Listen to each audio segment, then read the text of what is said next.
Enlevé le 6 avril dernier dans des conditions mystérieuses, le journaliste Aliou Touré a été libéré 4 jours plus tard.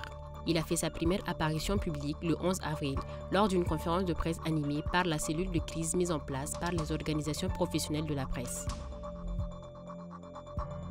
Le mardi 11 avril à Bamako, les autorités de la transition ont procédé au lancement officiel du retrait de la carte nationale d'identité biométrique sécurisée. Cette carte servira aussi de carte d'électeur et de carte consulaire.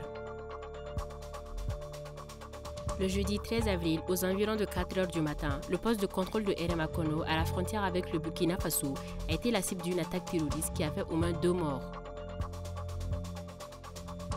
Dans la nuit du 6 au 7 avril dernier, au moins 44 civils ont été tués et plusieurs blessés dans 2 villages du nord-est du Burkina Faso par des groupes armés terroristes.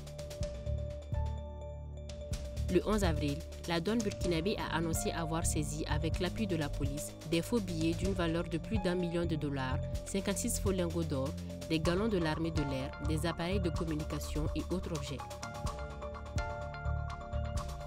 En Conseil des ministres ce jeudi 13 avril, le gouvernement burkinabé a adopté un décret sur la mobilisation générale et la mise en garde afin de donner à l'État tous les moyens nécessaires pour faire face à la situation sécuritaire.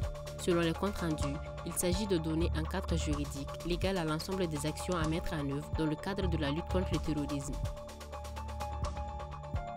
Le 9 avril dernier, l'attaque d'une escorte militaire de transport d'or dans la région d'Agadez, au nord du Niger, a fait 5 morts dans les rangs de l'armée. Au lendemain de l'embuscade, le chef d'état-major des armées a effectué une visite de travail au poste de commandement de l'opération Tibarkaten pour évaluer la situation sécuritaire dans la zone, a annoncé l'armée.